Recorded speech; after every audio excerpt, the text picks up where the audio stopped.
Welcome back to my Astroimaging Journey channel. Tonight I'm going to focus on guiding, and in particular I've got three things I am going to try to do. The first obviously is the QHY Polemaster alignment.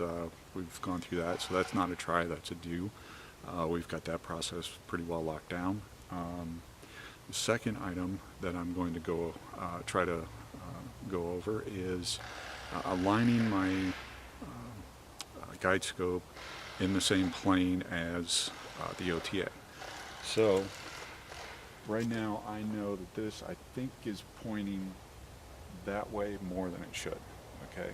More easterly as it sits right now. So what I'm hoping to do is after I get the polar alignment done, and then I will do the Star Sense auto align, which I'm hoping to also capture some of that on video with some red light and stuff. So I'm hoping.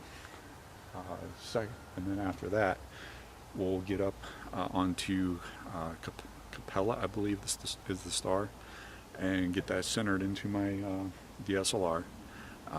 Get my focus set, and then once I have that set, I'm going to adjust my scope and try to get that centered into the scope as well, the guide scope that is.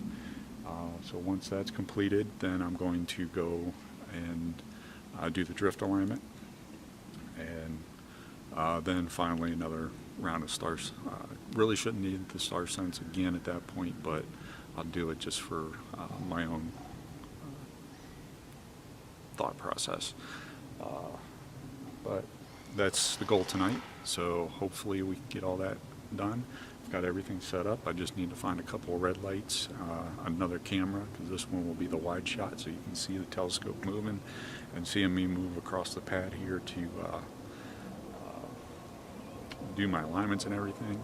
And then hopefully I can use another camera. I'm not sure if I'm going to use my cell phone or what, but I'll focus in on the hand controller, so when it is doing the Star Sense, you can see the screen and how it goes through its progression as well. Some of you might find that interesting. Who knows? But I'll throw it out there anyways. So stay tuned. I'll be back after it gets dark. Thank you. Welcome back. We're going to try to get this rocking and rolling.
Okay, we've got a rough focus set up on Polaris, and we've got our polar alignment done.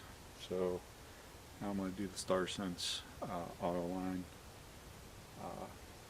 That's just to get the mount controller aligned. So we'll let that run, and then hopefully the cell phone here I'll have some of that hand controller on there as well, and let's see how she does.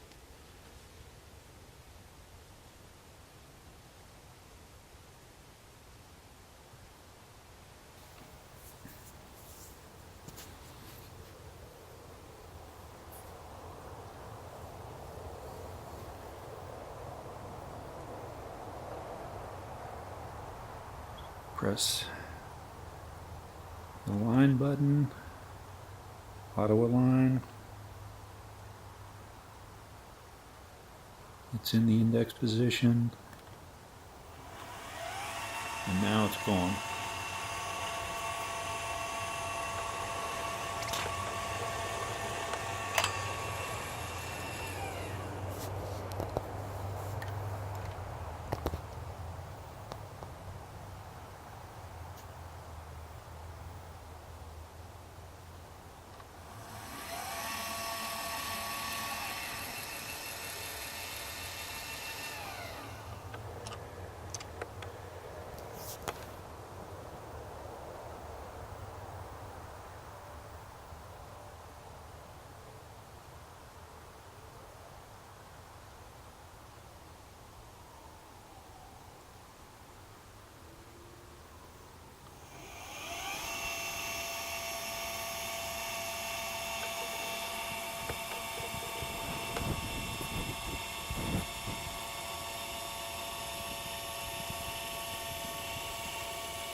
Okay, so as you can see, it's slewing to multiple points.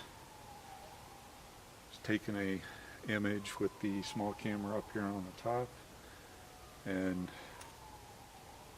plate solving them, and then with that it'll be able to triangulate where it's at. This is also a good opportunity to watch it. Is this needed? No. Sequence Generator Pro will do everything it needs to do.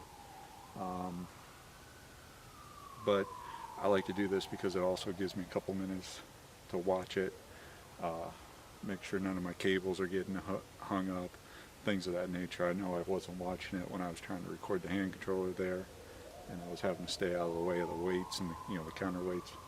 But it does pretty well. But the other thing, but what that also allows us to do is now I can go into the hand controller and I can select any set of stars up there and not have to worry about it. So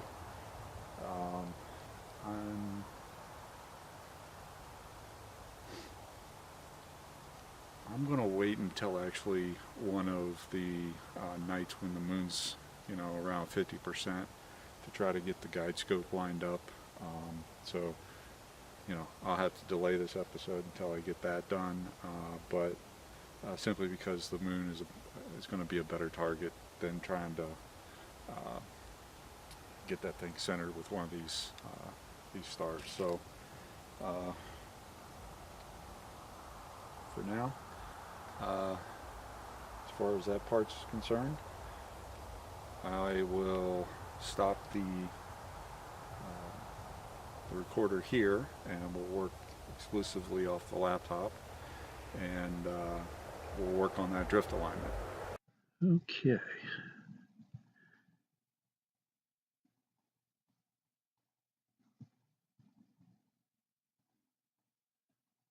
So we're looping, so now we're going to, let's loop here. And what do we have for our drift alignment? Drift align.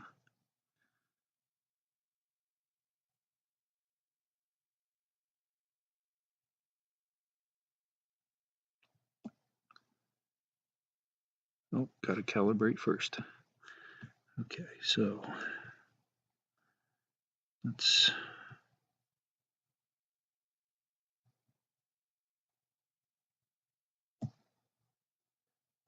loop.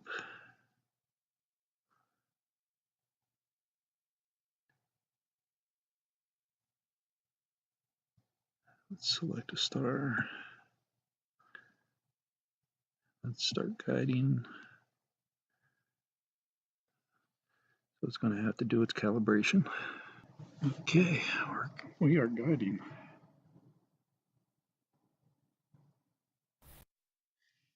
So let's take a look at the calibration data. It's got a good V. So now let's do the drift align.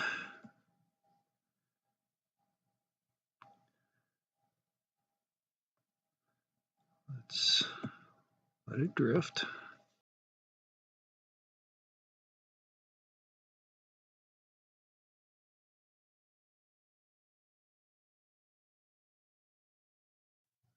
Let's see where we're at here.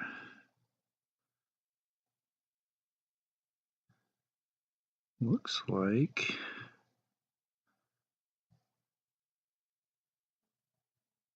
we may be okay for deck.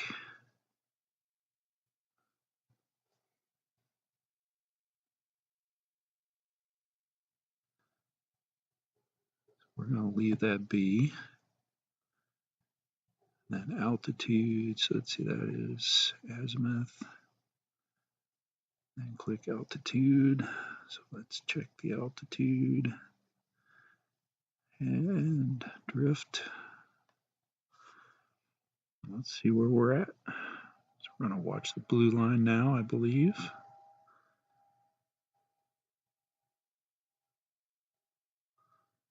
Oh, nope, we're going to be watching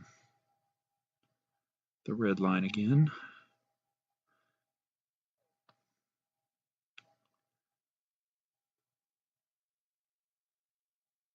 We're going to give it 2 of these horizontal lines and see where we're at.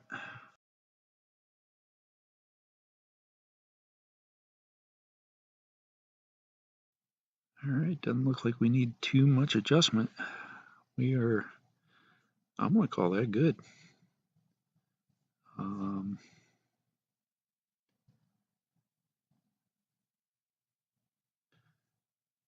Yeah, call that good.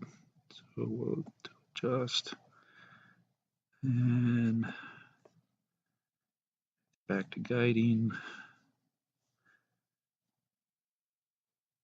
So now I'm just going to leave that there. Okay. Apologies for the voiceover. Something happened with the video and I had to cut a bunch out. Anyways, as you can see, taking your time using the QHY can pay off, because in this particular case, I did not need to do a drift alignment at all.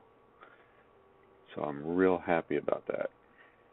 In addition, this kind of answers the question that 2Badger2 and Mark Gwynn back in episode 8 had asked in the comments.